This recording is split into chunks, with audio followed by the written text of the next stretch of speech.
반갑습니다. 아, 현대차 정봉구재단에서 처음으로 마련하는 지식 포럼의 주제를 참 기가 막히게 잘 잡은 것 같아요. 연결이라는 주제는 사실은 우리가 지난 몇 년 동안 4차 산업혁명에서도 가장 중요한 키워드로 우리가 쥐고 있었거든요. 근데 이게 팬데믹 코로나 시대에도 여전히 중요한 키워드가 될 거라는 걸 저는 미처 생각을 못 하고 있었어요. 근데 준비하는 분들께서 그 키워드를 탁 던져주는 순간 제가 무릎을 치고 말았습니다. 이렇구나. 그래서 아마 뭐 제 강연은 뭐 그렇게 별로 들을 게 없을 텐데요. 아마 제 뒤에 강연해 주시는 선생님들이 구체적인 왜 이 키워드가 지금 우리 시대에 정말 중요한 키워드인가 하는 걸 아마 말씀을 해 주시리라고 믿습니다. 네, 참 우리 지금 어려운 시대를 겪고 있습니다. 이미 1억 명이 감염이 됐고요. 200만 명 이상이 목숨을 잃었습니다. 사실 따지고 보면 너무나 어처구니 없는 일입니다. 우리가 뭐 그렇게 대단한 잘못을 저질러 가지고 이런 일을 당했다 그러면 참 억울하지도 않을 텐데요. 사실은 따지고 보면 물론 앞으로 더 많은 정보가 축적이 돼야 전체 시나리오가 나오겠지만 지금까지 우리가 축적한 정보들을 한번 정리를 해보면요. 저 후베이성에 사시는 어떤 분이 직업이 그냥 천산갑이라는 이상하게 생긴 동물의 비늘을 뽑는 게 그분의 직업이에요.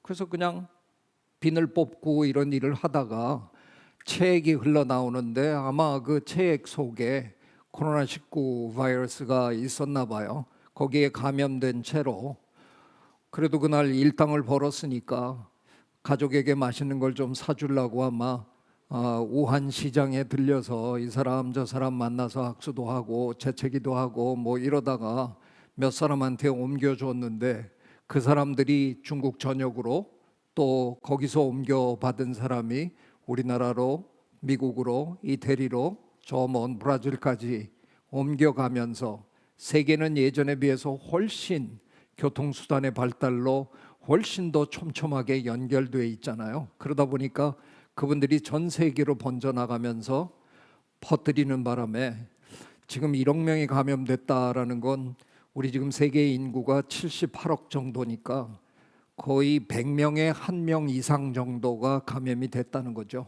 그리고 200만 명 이상이 어제 통계로는 거의 230만 명을 육박하는 것 같은데 어떻게 보면 너무 안타까운 일입니다. 천산갑이라는 동물의 비늘은 왜 뽑고 있었을까? 중국 사람들이 옛날부터 그 천산갑 비늘에 약효가 있다고 믿고 그걸 한약재로 씁니다. 전통 약재로 쓰는데 사실은 지금 현대 과학의 힘으로 그 천산갑의 비늘을 한번 화학 분석을 해보면요. 여러분이 가끔 불편해서 깎아버리는 손톱, 발톱하고 정확하게 똑같습니다. 그래서 그냥 손톱, 발톱을 드셔도 될 일인데 그걸 천산갑 동물, 애꿎은 그 동물을 잡아다가 뽑고 하다가 그런 어처구니 없는 일이 벌어진 겁니다. 뭐 여러분 중에 그런데 관심이 있으신 분면 국제협약, 사이테스라는 국제협약에 대해서 알고 계시죠? 야생동물 밀매에 관한 국제협약입니다. 그 협약에 따르면 지금 이 순간 가장 많이 밀매가 되고 있는 동물이 천산갑입니다. 코뿔소도 아니고요, 코끼리도 아니고 북극곰도 아니고 천산갑입니다. 그런데 제가 거의 내기할 자신이 있거든요. 대한민국 5천만 국민 중에 천산갑을 직접 보신, 실제로 보신 분 거의 없으시거든요. 그 정도로 귀한 동물인데 그 동물을 약효도 불분명한 그런 동물을 중국에서 원하는 바람에 세계에서 지금 잡아가지고 중국 국경을 넘나든다는 겁니다. 어처구니 없는 일로 인해서 200만 명 이상이 목숨을 잃었다. 참으로 안타까운 일입니다. 근데 저는 일찌감치 이 일이 터졌을 때 작년 초반에 여러분이 경영학에서 흔히 듣는 용어 블루오션이라는 용어로 이 전체를 한번 표현을 해봤습니다. 어떤 블루오션이냐? 블루오션은 뭐 여러분 아시다시피 새로 탄생한 굉장히 매력적인 시장을 우리가 경영에서 그렇게 부르잖아요. 굉장히 매력적인 시장이 탄생했다. 누구에게? 바이러스에게. 엄청난 생물 다양성 불균형이 바이러스에게 기가 막힌 시장을 제공하기 시작했습니다. 이게 무슨 얘기냐? 우리 인류 호모사피엔스는 지구에 탄생한 게 지금 저희들의 그 판단으로는 약 한 20만 내지 한 25만 년 전에 지구에 등장한 걸로 보이거든요. 그런데 그 시간 동안 아마도 거의 95% 정도의 시간 동안에는 우리는 진짜 별 볼 일 없는 한 종의 영장류에 불과했습니다. 아마도 저 아프리카 초원에서 빌빌거리고 사자 오나 안 오나 살펴야 되고 하이에나 떼한테 도망 다니고 뭐 이러고 살았을 거예요. 그러던 동물이 갑자기 한 만여년 전에 농경을 하기 시작하면서부터, 이른바 우리가 농업혁명이라고 그 사건을 부르잖아요. 그러면서 갑자기 폭발적으로 숫자가 늘기 시작했습니다. 그러다가 뭐 훗날 뭐 이른바 산업혁명이라는 것도 일으키고, 최근에는 우리가 뭐 정보혁명 뭐 이런 것도 얘기합니다. 뭐 인간은 혁명을 좋아하는 동물인가 봐요. 온갖 혁명을 일으키면서 엄청나게 숫자가 늘었습니다. 제가 한번 그 가상의 계산을 한번 해볼까요? 우리 한 만여년 전으로 돌아가서 우리 인류의 무게를 한번, 인류 집단 전체의 무게를 한번 재보고, 그때 이미 우리가 가축을 기르기 시작했거든요. 개는 우리가 한 지금 DNA 연구에 의하면 한 4만 년 전부터 개를 데리고 다닌 걸로 판명이 됩니다. 고양이도 한 3만 년 뭐 이 정도 되기 때문에 만년여 전으로 우리가 농경을 하기 직전에 이 계산을 한다 그래도 우리와 우리를 따라다니는 몇몇 동물 다 포함할 수 있습니다. 그 계산을 한들 그 당시 전체 지구의 애니멀 바이오매스, 전체 동물 중량에 우리가 차지하는 비율은 저희들 계산으로는 1%가 안 된다고 생각합니다. 그러니까 1% 미만이었어요. 그러니까 존재감 자체가 없는 그런 동물이었습니다. 어디 있는지도 잘 모르는. 그런데 지난 만년 동안, 불과 만년 동안, 지구의 역사에서 만년이면 뭐 그건 초능이죠. 그 만년 동안 우리가 얼마나 성공했으면 지금 이 순간 2021년 2월 지금 이 순간 우리가 그 계산을 한번 다시 한다 그러면 지금 이제 계산을 78억 마리 곱하기 뭐 이렇게 해야 되잖아요. 죄송합니다. 제가 동물학자라서 웬만한 건 다 마리수로 셉니다. 78억 마리가 지금 우리 살고 있는데 78억에다가 한 70kg 하면 인류 전체의 무게가 나오겠죠. 거기다가 우리가 기르고 있는 가축의 무게를 보태보자 하는 겁니다. 뭐 아르헨티나는 사람보다 소가 더 많다 그래요. 그건 뭐 우리가 지금 어마어마한 숫자의 가축을 기르고 있잖아요. 소, 돼지, 양, 오리, 닭, 뭐 메추리 뭐 이런 것들을 전부 합산하면 학자에 따라서 조금 오차가 좀 있습니다. 근데 대충 따져보면 전체 동물 중량의 96% 내지 99%를 차지합니다. 완벽한 반전이죠. 우리가 1% 미만이었다가 지금은 우리를 제외한 나머지 동물을 1% 내지 한 3, 4%로 밀어붙이고 우리가 지구를 점령했습니다. 그러니 한번 아주 간단히 상상해 보셔도 지금 여러분이 만약에 야생동물 몸에 붙어 살고 있는 바이러스라고 생각해 보십시오. 날이 갈수록 불안합니다. 왜냐하면 생활 공간이, 서식 공간이 자꾸 숲이 자꾸 배져 나가니까, 줄어들고 있으니까 내가 몸담고 있는 동물, 이 동물이 불안해합니다. 그래서 혼비백산하고 왔다 갔다 하고 어쩔 줄 몰라 하고 툭하면 사람들이 쳐들어오고 이러니까 어느 날 여러분이 결정을 하실 겁니다. 나 여기서 못 살겠다. 나 옮겨야 될 것 같아. 그래서 그 야생동물 몸에서 빠져나와서 건너뜁니다. 내려앉아 보면 확률상 거의 백발백중 호모사피엔스 아니면 호모사피엔스가 기르는 가축일 수밖에 없다는 거죠. 지금 우리는 코로나19 바이러스 때문에 이렇게 고생을 하는데 우리가 기르는 닭, 오리들은 또 여전히 예외 없이 금년에도 또 고병원성 AI 바이러스에 감염돼서 지금 때로 살처분 당하고 있습니다. 아직도 우리나라 산에서는 멧돼지를 죽이고 있습니다. 아프리카 돼지 열병 ASF 바이러스가 돼지들을 공략한다. 그래서 혹시 멧돼지가 그들에게 바이러스를 전달해 주는가 싶어서 지금 또 멧돼지 죽이고 있습니다. 연례 행사처럼 벌어지고 있습니다. 혹시 우리도 자칫하면 앞으로 이런 일을 거의 연례 행사처럼 겪지는 않을까?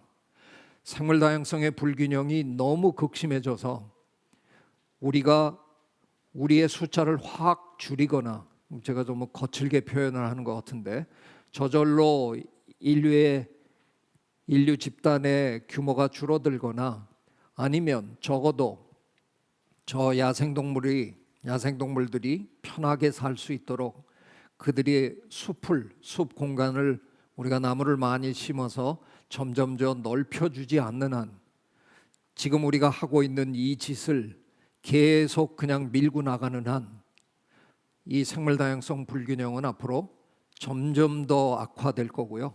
그러면 야생동물 몸에 있던 바이러스나 박테리아들이 계속해서 건너뛸 수밖에 없는 상황이 만들어질 거고요.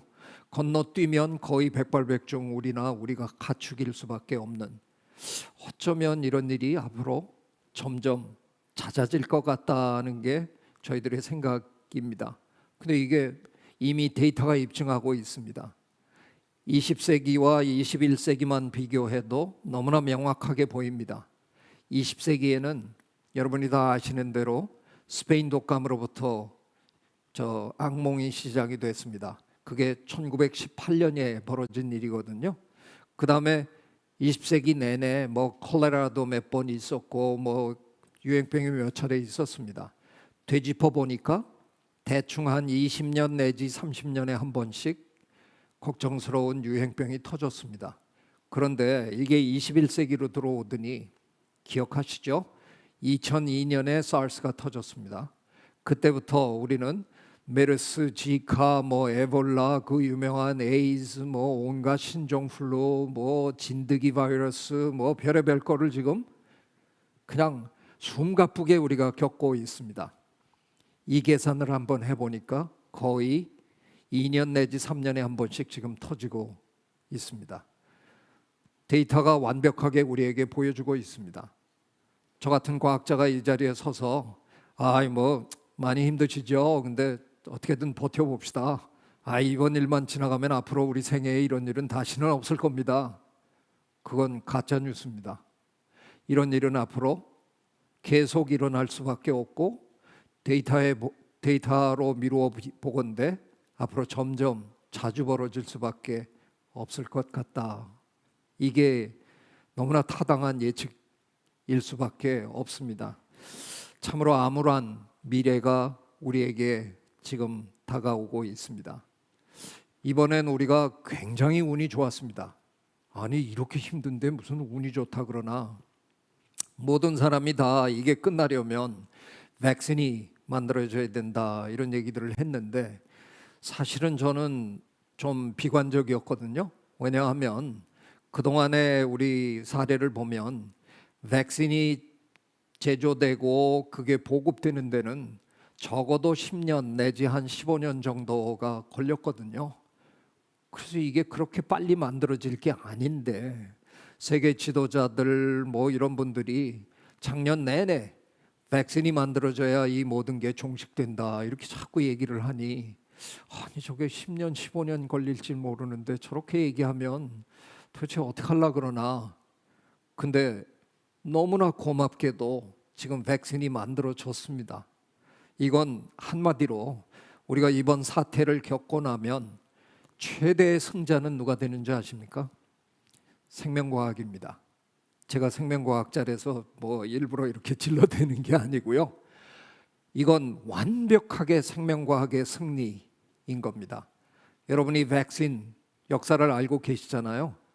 에드워드 제너가 그 우드 백신을 만들 때 그 소젖을 짜는 분들이 좀 가볍게 앓고 나는 거를 보고 거기서 착안을 해갖고 그분들의 손등에서 고름을 짜내가지고 그걸 주사기에 넣어서 사람 몸에다 찔러 넣은 겁니다. 지금 생각하면 말도 안 되는, 안전성이라는 건 전혀 담보되지 않은 그런 방법이었죠. 그게 바로 백신의 시작입니다. 그동안은 우리가 그런 생체 백신을 만들었습니다. 하지만 이번 백신은 대체로 메신저 RNA 메커니즘을 이용해서 만든 백신입니다. 메신저 RNA는 말 그대로 유전 정보를 메신저 역할을 하는 거죠. 유전 정보를 전달하는 화학물질이잖아요. 그래서 그동안의 우리 백신은 바이러스나 박테리아를 죽이거나 아니면 약화시켜서 그걸 증식한 다음에 우리 몸에 찔러주면서 뭐 조금 아프실 겁니다. 며칠 앓다 보면 면역력 생길 거예요. 그러니까 그게 조금 잘못되면 건강 상태가 안 좋으신 분은 오히려 백신 때문에 돌아가시는 일도 있고 뭐 이랬던 겁니다. 그러나 이번에 만든 이 메신저 RNA 백신은요, 생체를 넣어주는 게 아니라 그냥 유전 정보만 넣어주는 겁니다. 나랑 비슷한 놈들이 얼마 있으면 들어올지도 모릅니다. 미리 항체 만드세요. 기가 막힌 생명과학의 발달 덕택에 이런 일이 가능해진 겁니다. 그리고 증식을 뭐 일부러 그렇게까지 거창하게 할 필요도 없었기 때문에 1년 안에 이런 걸 만들어낼 수 있게 된 겁니다. 너무너무 고마운 일입니다. 하지만 이제 우리에게 남은 문제는 보다 많은 분들에게 접종을 해야 되는 거잖아요. 집단 면역을 이루려면 적어도 그 집단에서 80% 이상이 접종을 해야 되는 겁니다. 근데 지금 서양 사람들은, 많은 사람들이 안 맞겠다고 또 버티는 분들이 계세요. 못 믿겠다고. 그런 식으로 너무나 많은 분들이 맞지 않으면 집단 면역이 불가능해집니다. 뭐 다행히 우리나라는 이번에 전 국민의 지적 수준이 우리는 굉장히 높아서 정부에서 설명을 하면 대한민국 국민 중에 정부의 설명을 못 알아듣는 사람이 거의 없는 것 같아요. 그래서 그야말로 정은경 청장님이 나와서 이러이러한 상황입니다. 그래서 여러분이 마스크 쓰시고 손 잘 씻고 이렇게 해주시면 방역에 도움이 되겠습니다. 전 국민이 참여하셨잖아요. 저는 그래서 뭐 조만간 사태는 많이 좋아지리라고 기대하고 있습니다. 하지만 일찌감치 제가 대안을 하나 제시한 게 있습니다. 자칫하면 백신이 빠른 시일 내에 만들어지지 않을 게 걱정스러워서 제가 혼자서 만든 백신을 소개했습니다. 이게 뭐 직접 만들었다기보다는 개념적으로 제가 설명하는 건데요. 실험실에서 만드는 백신만 기다리는 거는 자칫하면 너무 위험합니다. 이번에 이렇게 운 좋게 1년 만에 만들었다 그래도 아까 제가 모두에 말씀드렸잖아요. 그래도 이미 200만 명이 목숨을 잃었습니다. 우리가 언제나 이런 일을 반복할 수는 없잖아요. 더 좋은 백신이 있습니다. 행동 백신, 생태 백신입니다. 이번에 우리 국민은 행동 백신을 거의 전 국민이 동시에 접종해 주신 겁니다. 손 잘 씻고 마스크 잘 쓰고 거리 두기 잘 지켜주시고, 그래서 대한민국은 지금 이 순간 전 세계에서 가장 안전한 나라 중에 하나로 지금 있는 겁니다. 물론 많이 힘드십니다. 하지만 수십만 명씩 죽어나가는 다른 선진국에 비해서 우리가 얼마나 다행스러운 나라입니까? 이보다 더 좋은 백신이 있습니다. 생태 백신입니다. 자연을 있는 그대로 보존했더라면, 자연을 지금까지 우리가 이렇게 마구 건드리지 않았더라면 자연에 있는 바이러스가 우리에게 옮겨올 이유가 없는 겁니다. 괜히 자연을 너무 막대하다가 우리가 이런 일을 당한 거잖아요. 이 얘기는 제가 인류 역사에서 최초로 한 사람이 아닙니다. 여러분은 그동안 귀에 못이 박히도록 들으셨습니다. 다만 다른 표현으로 들으셨습니다. 자연 보호.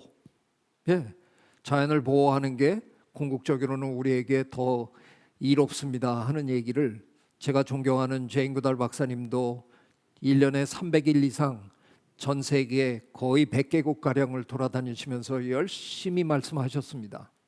다큐멘터리 열심히 만드시는 Sir David Attenborough도 그 다큐멘터리에서 끊임없이 우리에게 계몽했습니다. 근데 그냥 듣고 흘리시다가 지금 이런 엄청난 재앙을 겪는 겁니다.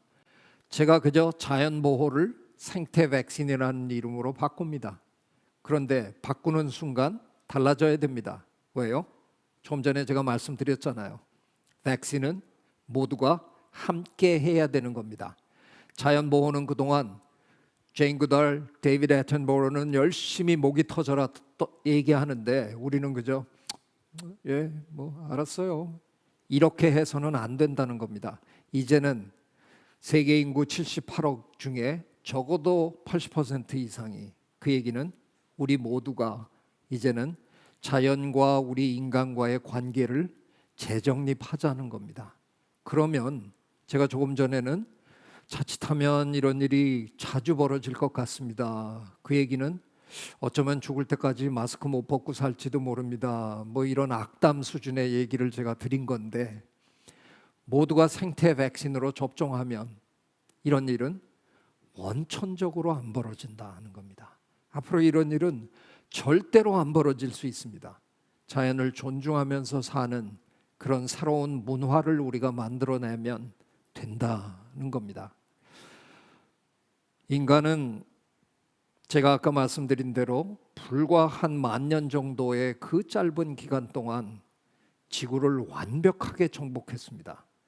제 지도 교수님 에드워드 윌슨 교수님이 쓰신 책 제목이 The Social Conquest, 우리말로는 지구의 정복자, 이렇게 번역이 됐습니다. 물론 윌슨 교수님은 이 책에서 우리 인류에 대한 얘기만 하시지는 않았습니다. 개미에 대한 얘기도 했고요. 이런저런 동물들 소개했습니다. 그 모든 동물들의 공통점이 뭐냐면요, 전부 사회를 구성하고 사는 동물들이라는 겁니다. 이 지구라는 행성은 사회를 구성하고 사는 동물들이 완벽하게 꽉 잡았습니다. 사회를 구성한다는 게 그렇게 어마어마한 힘을 갖는다는 겁니다. 사회성 동물, 그리고 다른 말로 한다면 사회성이라는 그 속성이 얼마나 막강한 속성이냐 하는 그런 얘기입니다.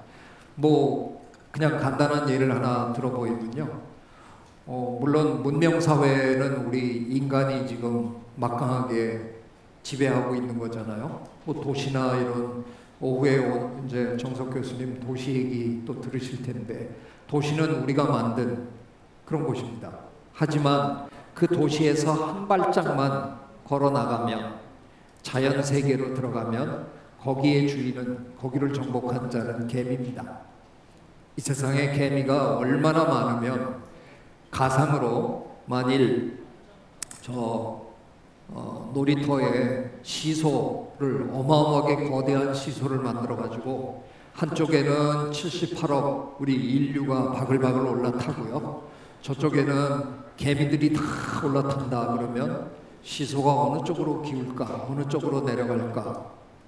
저희 개미학자들은 개미 쪽에 돈을 걸었습니다. 개미가 더 무거울 겁니다.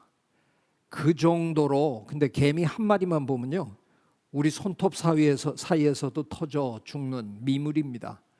평균 아마 5mg 정도 될 거예요.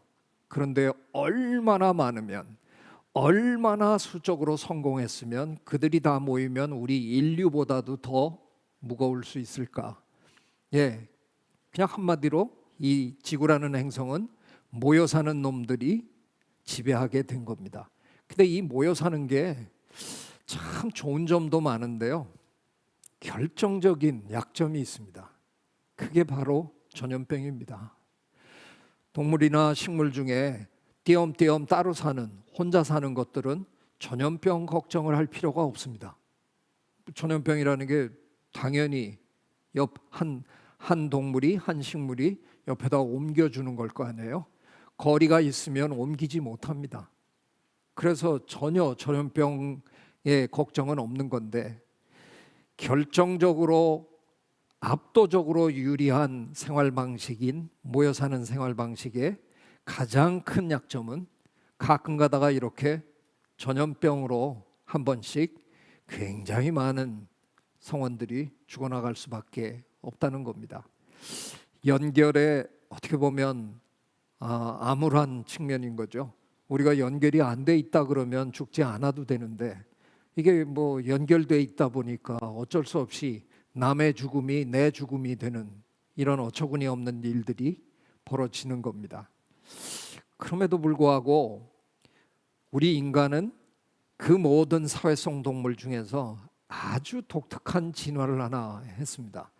이거는 그렇게 많은 학자들이 얘기하지 못했던, 아주 최근에서야 우리들도 그렇구나 하고 이렇게 느끼는 새로운 발견과 같은 겁니다. 그냥 우리는 사회성 동물 중에 하나로 다 뭉뚱그려서 생각을 했는데, 우리 인간만 그 많은 사회성 동물 중에서 개미, 벌, 말벌, 하이에나, 사자, 뭐 온갖 걸 모여 사는 딱정벌레 뭐 다 중에서 우리 인간만 유일하게 마지막 진화의 계단을 올라선 게 하나 있습니다. 여러분 한번 상상해 보실래요? 대한민국은 카페가 참 많이 생긴 나라인데, 그렇게 우리나라 사람들이 커피를 좋아하는 건 도대체 뭘까 싶지만, 하여간 카페들이 참 많은데, 아주 쾌적한 카페에 침팬지들이 한 10대 마리가 쭉 들어와서 편안하게 앉아가지고 뭐 마시고 이렇게 지금 즐기고 있어요. 근데 못 보던 침팬지가 문을 열고 들어오는 거예요. 옆 동네 침팬지 한 마리가 문을 툭 열고 툭 이렇게 오더니 카페 그 카운터에 가서 카페 라떼 한 잔 주세요. 그런 장면을 여러분이 보실 수 있을까요? 불가능합니다. 그 안에 앉아있던 10대 마리의 침팬지들이 전부 들고 일어납니다. 저거 누구야? 그래갖고 다 덤벼들어서 물어뜯고 그냥 뭐 끝장냅니다. 그런데 그 침팬지와 유전자의 거의 99%를 공유하는 우리는 몇백 명이 바글거리는 서울역 대합실을 그냥 겁대가리 없이 들어갑니다. 어쩌려고 거기에 다른 호모사피엔스들이 다 덤벼들어서 저 물어뜯으면 어떡할까?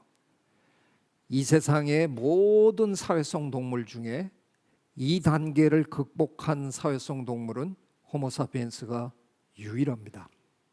어쩌면 여러분이 사피엔스라는 유발 하라리의 책을 많이들 읽으셨을 텐데, 거기서도 유발 하라리 교수가 참 신기한 일이다. 그리 머지않은 옛날에 네안데르탈인과 우리 인간이 호모사피엔스가 유럽에서 같이 살았다. 그런데 어떻게 네안데르탈인은 그렇게 감쪽같이 사라졌을까? 사실 따지고 보면 1대1로 비교하면 네안데르탈인이 호모사피엔스보다 체격도 더 컸습니다. 그리고 아마 두뇌 용량도 더 컸던 걸로 지금 거의 밝혀지고 있습니다. 두개골 이걸 재보면. 물론 용량이 지능을 의미하는 건 아니잖아요. 근데 어쨌든 우리보다 머리도 더 컸어요. 근데 왜 우리한테 밀렸을까? 던바의 수라는 수가 있습니다. 저희 진화생물학 분야에 지금은 옥스퍼드 대학의 교수를 하고 있는 진화 인류학자인데, 그 양반이 여러 그 사회성 동물들을 비교하다가 신기하게도 150이라는 숫자를 찾아냈습니다. 굉장히 바쁘게 생활하시는 분들이 대충 친구가 많으면 한 150명 정도 된다는 겁니다. 지금은 여러분이 스마트폰 안에 굉장히 많은 사람의 전화번호를 입력해 가지고 있지만 옛날에 우리가 수첩에다가 저 아는 사람 전화번호 적어 가지고 다닐 때 굉장히 바삐 사는 사람의 수첩 안에 한 150명 정도가 적힌다는 겁니다. 이렇게 따지고 보니까 뭐 웬만큼 저 그룹을 형성하고 있는 동물들도 150명을 제대로 넘지 않습니다. 아마도 네안데르탈인도 그저 한 150명 정도가 한 부락을 만들어서 살고 있지 않았을까. 예, 유발 하라리 교수의 책에 나오는 내용은 아닙니다만 제가 생각할 때는 우리보다 체격도 크고 머리도 훨씬 큰 그 네안데르탈인이 기껏해야 한 100몇십 명 모여 있는데 호모사피엔스는 조금 체격이 작고 머리도 약간 작아도 때로는 우리는 3만 명이 벌떼같이 덤벼들어서 그 100몇십 명을 해치우는 겁니다. 우리는 거대한 익명사회를 만들어내는 데 성공한 지구상의 유일한 동물입니다. 모르는 사람과도 그냥 같이 지냅니다. 뭐 제가 지금 강의하고 있는데 제 앞에 저 장학생 여러분 열 몇 명이 앉아 계시는데 뭐 한 집안에서 오신 거 아니시죠? 서로 아는 사이도 아닌 것처럼 보입니다. 띄엄띄엄 앉아가지고 이건 바이러스 때문에 띄엄띄엄 앉으신 거죠? 네, 이해했습니다. 어쨌든 우리는 모르는 사람과 사회를 만들어내는 데 성공한 유일한 동물입니다. 그래서 지금 우리가 굉장히 고생스럽게 이렇게 살고 있지만 코로나19 사태가 잠잠해지면 저는 우리는 또 돌아갈 거라고 생각합니다. 지금 굉장히 많은 전문가들이 절대로 예전으로 돌아갈 수 없다라고 다들 예언을 하시는데 저는 옛날로 돌아갈 거라고 생각합니다. 우리는 그렇게 진화한 동물입니다. 그래서 어느 순간 바이러스로부터 조금 자유로워진다고 뭐 당국이 발표를 하기 시작하면 우리는 언제 그랬냐는 듯이 우린 또 다 만나가지고 부둥켜 안고 뽀뽀하고 막 이러고 살 겁니다. 당연히 그렇게 살아야 합니다. 그게 잘못된 건 아닙니다. 다만 어쩌면 이제부터는 이런 일이 종종 우리 사회에 벌어지기 시작한다 그러면 우리는 뭔가 달라져야 된다는 거죠. 우리 사회 구조 자체가 조금씩 변화해야 되는 거고요. 우리의 도시의 구조도 변화할 수밖에 없는 그런 이제 상황에 놓이게 될 겁니다. 저는 이번 이 코로나19 사태를 겪으면서 가장 실소할 수밖에 없었던 사건으로 이걸 기억합니다. 서양의 억만장자들이요, 작년 초에 터지자마자 요트 타고 바다로 도망가더라고요. 무인도를 아예 통째로 사갖고 도망간 억만장자도 있었어요. 근데 그 양반들이 이렇게 피신할 때, 옛날 말로 이걸 피접이라 그러나요? 피접할 때 한 일주일이나 열흘이면 끝날 줄 알고 갔나 봐요. 안 끝나잖아요. 그래서 저 양반들이 억만장자가 자기가 뭐 직접 청소를 해봤겠어요, 요리를 해봤겠어요.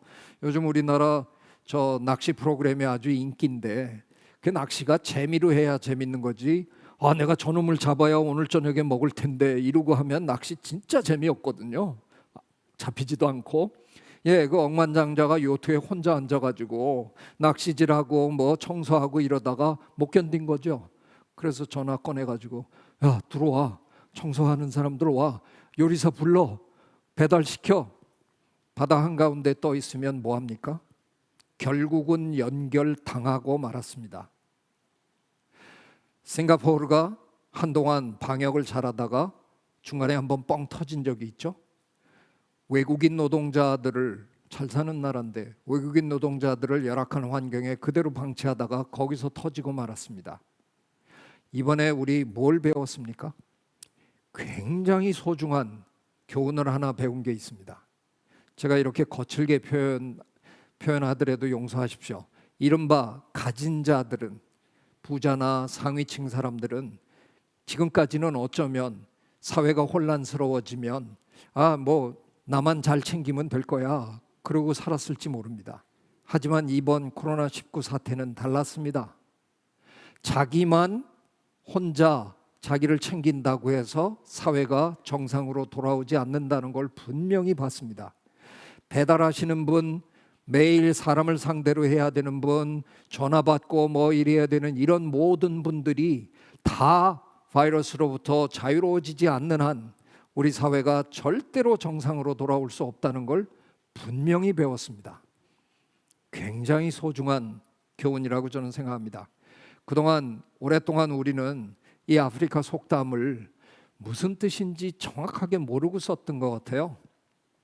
빨리 가려면 혼자 가도 되는데 멀리 가려면 함께 가야 된다. 예, 코로나19 사태를 겪으면서 우리 인간 사회가 존속하려면 사회 모든 계층이 제대로 연결되지 않으면, 그래서 정말 모두가 다 이 바이러스로부터 자유로워지지 않으면 절대로 우리 사회는 정상으로 돌아가지 못합니다. 그나마 저는 백신이 개발되기 전부터 그런 얘기를 했는데 막상 백신이 개발되니까 그런 논의가 된다는 거에 그래도 참 고맙더라고요. 백신이 개발되면 부자가 그 백신을 거머쥘 수 있는 사람이 먼저 맞는 게 아닙니다.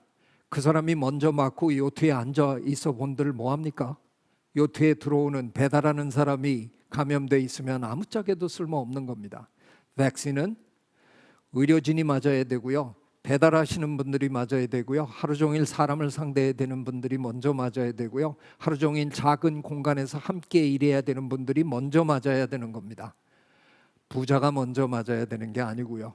그리고 국제사회에서도 보면 부자 나라가 먼저 맞는 게 아니고요, 의료시설이 제대로 안 돼 있는데 감염이 걷잡을 수 없이 이루어지는 그런 가난한 나라부터 먼저 백신을 제공해야 맞는 겁니다.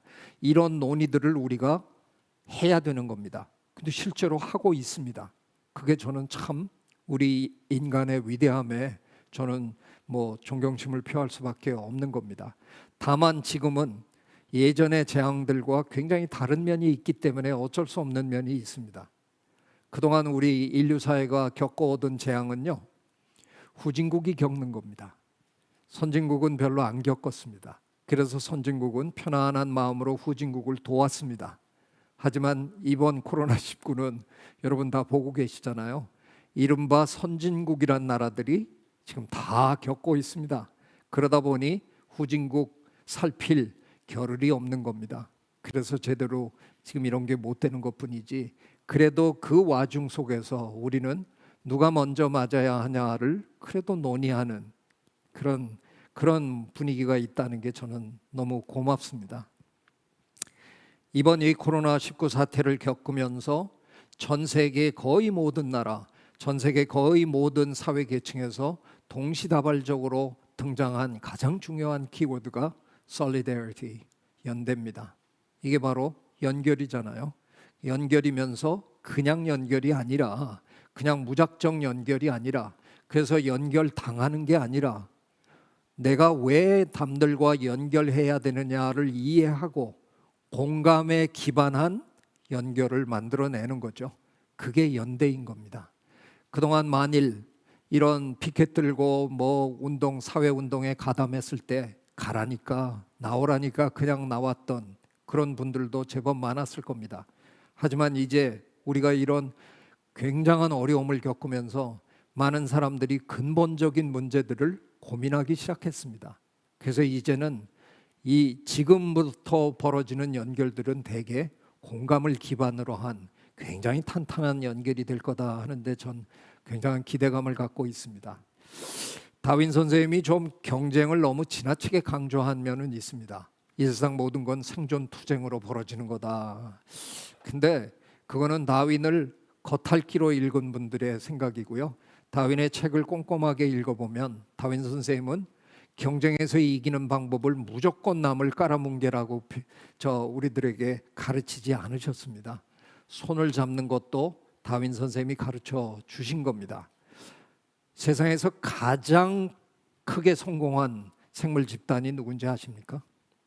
꽃가루를 옮겨주고 그 대신 꿀을 받는, 이 세상에서 무게로 가장 성공한 꽃을 피우는 식물이라는 존재들과 숫자로 가장 성공한 곤충이라는 두 거대 집단이 만나면 그저 죽이고 이렇게 성공한 게 아니고요.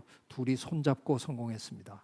이건 누구나 다 아는 사실입니다. 그럼에도 불구하고 왜 우리들은 자연 그러면 무조건 경쟁만 생각하게 됐는지 저는 그게 참 이해하기 힘듭니다. 자연은 경쟁보다는 타협하고 협력하는 그런 힘으로 지금까지 살아왔습니다. 그 협력을 이득도 없는데 그냥 하는 건 절대로 아니거든요. 나에게도 유리하기 때문에 손을 잡는 겁니다. 바로 그런 걸 경쟁과 협력을 그 단어를 합쳐서 저희들은 코아피테이션, 경협이라고 불러봅니다. 경쟁적 협력. 이게 어쩌면 자연을 움직이는 힘일 겁니다.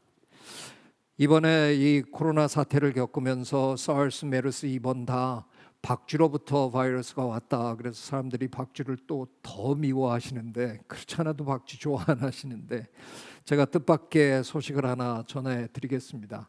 그 박쥐 중에서도 사람들이 가장 미워하는 박쥐가 흡혈박쥐인데요.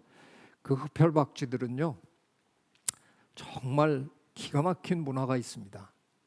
그나마 피를 빨아먹고 돌아오는 동굴로 돌아오는 박쥐는 몇 안 됩니다. 대부분은 굶습니다.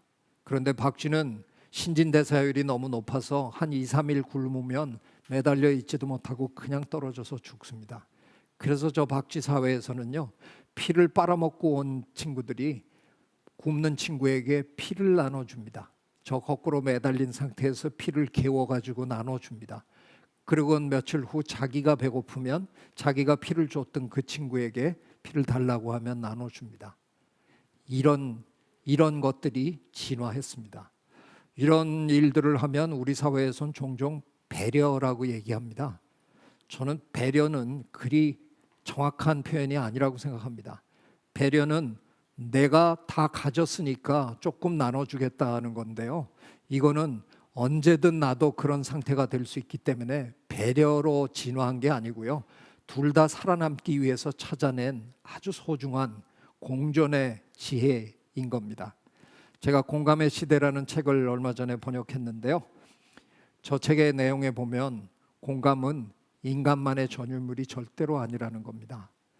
우리보다 훨씬 하등한 것처럼 보이는 실험실의 생쥐도 공감합니다. 같이 키우다가 따로 키우면서 나만 먹이고 다른 친구들은 안 먹이면 그 쥐도 먹는 걸 거부합니다. 공감은 어쩌면 포유류 최초의 조상부터 있었던 일인지도 모릅니다. 공감력을 잃지 않는 사회를 우리가 만들어 가야 될 거라는 겁니다.